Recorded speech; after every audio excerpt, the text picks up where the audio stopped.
என் பேர் பாப்பா. நான் மலேசியாலேருந்து வந்திருக்கேன். அவர் நடிக்கிற படம்லாம் ரொம்ப பிடிக்கும். மக்களுக்கு, ஏழை மக்களுக்கெல்லாம் ரொம்ப உதவி செஞ்சுருக்காரு. அதனால அவரை பார்க்கணுன்னு நாங்கள் வந்தோம் மலேசியாவில் எங்கள் குடும்பமாக. ரொம்ப பிடிக்கும் அவரோட படம்லாம் எனக்கு. நான் சின்ன வயசுலேருந்து அவர் படம் பார்த்துக்கிட்டு இருக்கேன். நல்லா நடிப்பாரு. அவர் இறந்துட்டாரு, மனசுக்கு ரொம்ப கஷ்டமா இருக்கு. அவர் ஏழை மக்களுக்கு ரொம்ப நல்ல உதவி செய்கிறாரு. நிறைய பேர்த்துக்கு 3 வேளை சாப்பாடு போடுறாரு. அதுக்குள்ள இங்கே அவருக்கு பெரிய சமாதி கட்டுறதுக்குள்ள நாங்கள் வந்துடணும்னு சொல்லிட்டு இன்னைக்கு நாங்கள் வந்திருக்கோம் மலேசியாலேருந்து. ஆமா, நாங்க பிறந்து வந்ததுலாம் மலேசியால. இன்னைக்கு ஐயாவை பாக்குறதுக்காக மலேசியால இருந்து நாங்க வந்திருக்கோம். அவரு இறக்க போறதுக்கு முன்னுக்கு அவர் ரொம்ப கிரிட்டிக்கலா இருக்காருன்னு போட்டுக்கிட்டே இருந்தாங்க. அப்பவே நிறைய மக்கள் இங்க வர ஆரம்பிச்சிட்டாங்க.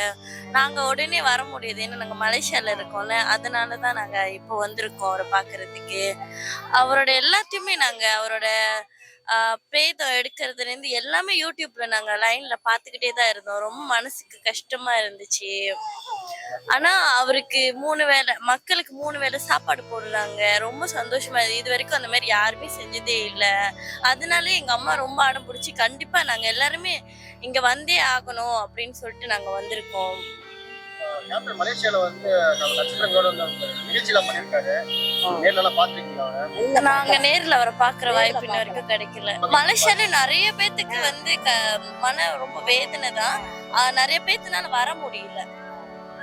ஏன்னா மலேசியால இருந்து இங்க வர்றது வந்து அவ்வளவு சொன்னாங்க இல்ல. சோ அங்கிருந்து ரொம்ப நிறைய அவரோட போட்டோஸ் எல்லாம் ஸ்டேட்டஸ்ல போட்டுக்கிட்டு ரொம்ப வருத்தப்பட்டுக்கிட்டு நிறைய பேர் அவரை பத்தி பேசிக்கிட்டு கண்டிப்பா சென்னைக்கு வந்து அவரோட இந்த சமாதிக்கு வரணும் அப்படின்னா எல்லாருமே பேசிக்கிட்டாங்க.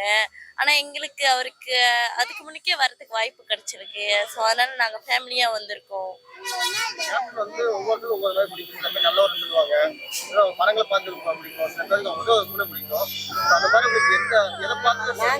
எனக்கு வந்து சின்ன வயசுல இருந்து எனக்கு படத்தை பார்த்து ரொம்ப பிடிக்கும்.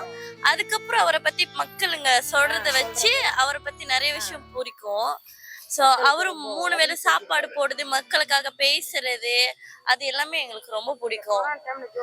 அந்த கொரோனா டைம்ல அவரை வந்து போட்டுக்கிட்டு வடிச்சு பேசிக்கிட்டு அந்த மாதிரி எல்லாம் நல்லா பண்ணிக்கிட்டு இருந்தாரு. அதெல்லாம் ரொம்ப பிடிக்கும் எங்களுக்கு. ஆனா அவரு உடம்பு முடிக்காம இருக்காங்கன்னு சொல்லி சடனா வெளியாகும் போதுதான் எங்களுக்கு ரொம்ப அதிர்ச்சி ஆயிடுச்சு. நல்லா தானே இருந்தாரு, என்ன ஆச்சு அவருக்கு அப்படின்னு சொல்லிட்டு. அதுதான். ஆமா ஆமா, பெரிய இழப்பு தான். அவர் இறந்து 3 வேளை சாப்பாடு போடுறாரு மக்களுக்கு. அது எவ்வளவு பெரிய விஷயம். இது வரைக்கும் நாங்க அப்படி கேள்விப்பட்டது இல்லை. அவங்க ஃபேமிலியே, அவங்களோட மனைவி எல்லாருமே எடுத்து போட்டு செய்யறது வந்து நல்ல மனசு, ரொம்ப பெரிய விஷயம்.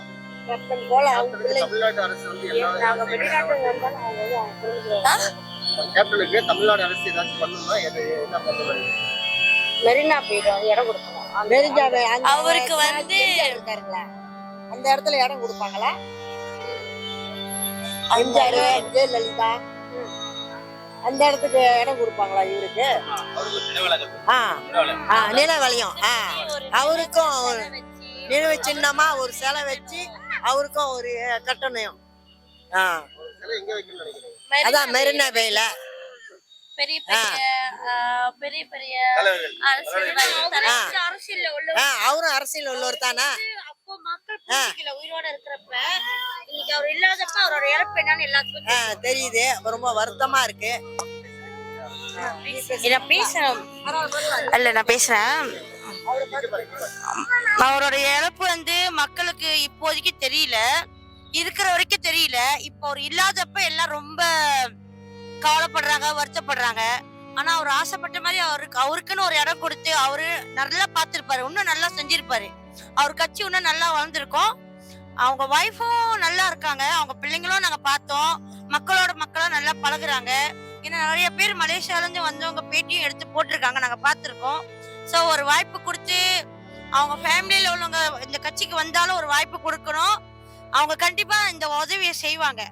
அவரோட மூலியமா அவங்க குடும்பத்துல உள்ளவங்க கண்டிப்பா செய்வாங்கன்னு நமக்கு நல்லா வெளிச்சமாவே தெரியுது. நம்ம சொல்ல வேணாம், அவர் இருந்தாதான் செய்வாங்கன்னு. அவர் இல்லாமலே இவ்வளவு செய்யறாங்க, கண்டிப்பா செஞ்சுக்கிட்டே இருப்பாங்க. மெரினா பேல அவருக்குன்னு ஒரு இடம் கொடுக்கணும், அவருக்குன்னு சிலை வைக்கணும். நான் எல்லாம் நாங்க வர்றவங்க எல்லாம் அங்க எப்படி எல்லாத்தையும் பாக்குறோமோ ஆமா, எங்களுக்கு இதுதான் ஆசை. இதுதான் இங்க first time வரீங்களா? இல்ல, இது 3வது தடவை வரும். இது 3வது தடவை வரும். எப்பயும் வந்து அங்கெல்லாம் போவோம், அந்த மெரினா பேக்கெல்லாம் போனோம். நான் எதிர்பார்த்தேன் ரொம்ப, அவருக்கும் அங்க இடம் கொடுப்பாங்க அவரு எதிர்பார்த்தோம். பட் தெரியல. ஏன்னா கருணாநிதி அவர் இறக்குறப்பயும் நாங்க இங்க இருந்தோம். அப்போ கஷ்டப்பட்டு அப்பயும் இதே மாதிரி ஒரு சூழ்நிலை பார்த்தோம். ஆனா விஜயகாந்துக்கு உள்ள கூட்டத்தை பார்த்தா எங்களுக்கே யோசிக்க முடியல. அந்த அளவுக்கு ஊரே உலகம் திரண்டு வந்திருந்தாங்க. மலேசியால இதுக்குன்னே இவர் பார்க்கறதுக்கு வந்திருக்காரு. ஆமா, இவரை பார்க்கறதுக்கு வந்தோம். ஆமா, எங்க எல்லாமே 12 பேரு நாங்க ஃபேமிலியா தான் வந்திருக்கோம். விஜயகாந்த் இடத்துக்கு கண்டிப்பா வந்து அவரை சமாதிக்கு வந்து நாங்க பார்க்கணும்னு. அடுத்த முறை வரும்போது அவரு அங்க, அவருக்கு மரினா பீச்ல அவருக்கு அந்த இடம் கொடுக்கணும் அவருக்கு அங்க. அப்படியும் எங்களுக்கு ஆசை. வருஷம் வருஷம் நாங்க வருவோம். இங்க வரப்பெல்லாம் நாங்க சமாதிக்கு, எல்லா சமாதிக்கும் நான் வந்துட்டு தான் நாங்க போறோம். எம்ஜிஆர், ஜெயலலிதா எல்லா சமாதிக்கும் நாங்க வரோம். இவருக்கும் அங்க இடம் கொடுக்கணும் கேப்டனுக்கு, அப்படியே நாங்க வேண்டிக்கிறோம்.